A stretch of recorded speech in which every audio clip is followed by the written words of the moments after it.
भाजपमधून या ठिकाणी अनिलजी जाधव पक्षात प्रवेश करतायत। जोरदार टाळ्यांनी आपण त्यांचं स्वागत करूयात।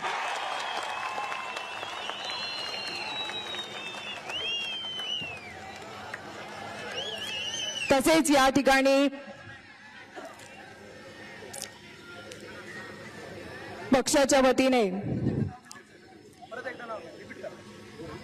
अनिलजी जाधव या ठिकाणी यांनी भाजपमधून पक्षामध्ये प्रवेश केलेला आहे। आपलं मनपूर्वक स्वागत। जोरदार टाळ्यांनी आपण त्यांच्या पाठीवर कौतुकाची थाप देऊयात योग्य वेळी योग्य निर्णय घेतल्याबद्दल।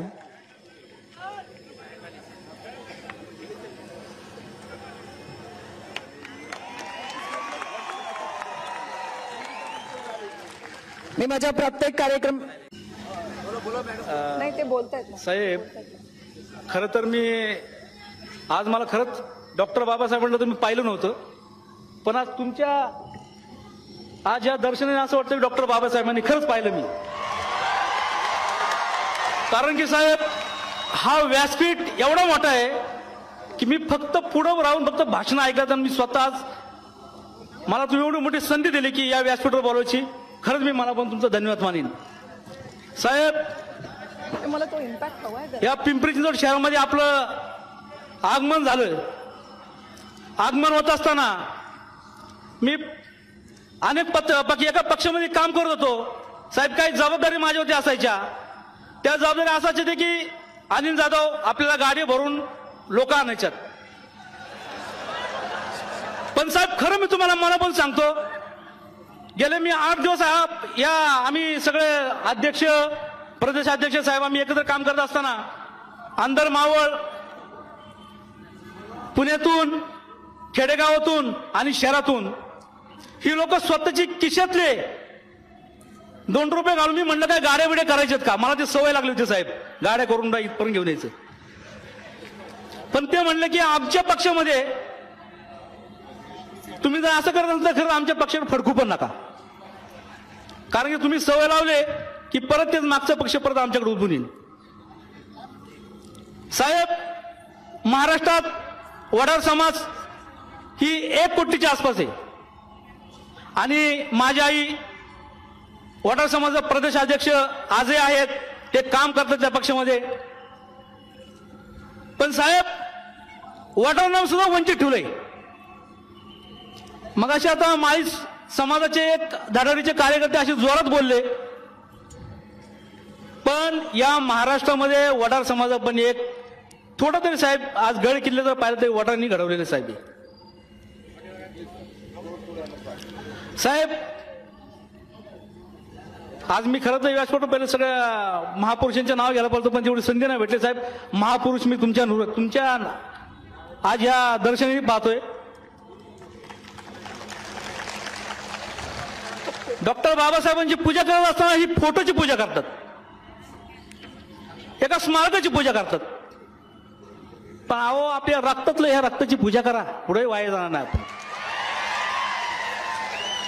ही रक्ताची पूजा करा, कारण की साहेबांनी त्यांचं वंशज आपल्याला देऊन गेलेले, ह्याचा आपला हा फायदा घ्या।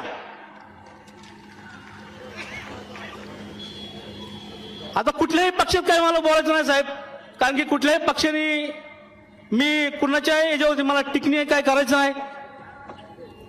फक्त वंचित बहुजन आघाडी साहेब सर्व धर्म समभाव म्हणून हा आपण वंचित बहुजन आघाडी आपण हा खोललेला आहात। खरं तुमचं मनापासून आभार मानतो।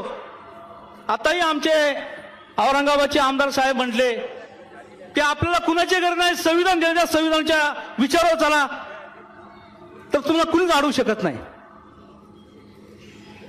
माझ्या महिला असतील, बंधू बहिणी आणि माझे मित्र परिवार, आम्ही ज्यावेळेस एकत्र काम करत असताना गणपती बसत असताना कुठलं जाती धर्म बघत नाही साहेब आम्ही।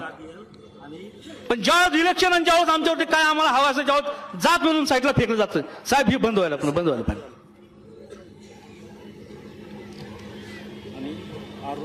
आता साहेबांचं एक मला तुम्हाला सांगायचं म्हणजे, मला एक आता काय कुणी आता काही देणगी दिल्यात काही मंडळांनी 5,000 25,000 कुठला आफ्रिकेतून काय आले, साहेबांनी डायरेक्ट घोषणा केली पण साहेब काही ठिकाणी नेते मंडळ असे आहेत की मागं 50-50 लाख रुपयाचा तर कोणाला घोषणा होत नाही.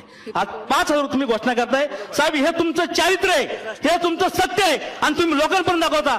पण लोकांनी एवढा विचार करावा की हे साहेब हे गोळा करतात की साहेब खुश झाले नाहीत. साहेबांना तुम्ही आशीर्वाद देताय म्हणून साहेब ते घेतात. हा आशीर्वाद आहे. वादीमधून प्रवेश करताय. कुठल्याही पक्षाला आज जर ते असे म्हणले असते अरे ओरडू नका बाबा, सांगू नका, पैसे काय गोळा करताना मागून घेऊया किंवा आपल्या याच्यामध्ये जमा करा. साहेब डायरेक्ट घ्यायचे आणि असे मोजायचे ना. मी साहेबांकडे बघत राहिलो. साहेब अहो तुम्ही मस्त, पब्लिक बी आपल्याला बघते पण पब्लिक तुम्हाला बघत अक्षरशः डॉक्टर बाबासाहेब आंबेडकरला ते बघत होते तुम्ही पैसे मोजताना. बरंच काय बोलायचं हे व्यासपीठ बोलायचं नाही साहेब. फक्त आता तुमचं आतुरतेने वाट पाहतात. आता फक्त तुमची 2 शब्द या पिंपरी शहर ऐकण्यासाठी लोक लांबून लांबून. मला काही जास्त बोलायचं नाही. फक्त तुमचा आशीर्वाद आज आहे, उद्याही राहणार आणि नंतरही साहेब राहायला पाहिजे. आम्ही तुमच्या पाठीचे आहोत आणि कायमस्वरूपी पाठीचे राहणार. जय हिंद, जय महाराष्ट्र, जय भीम.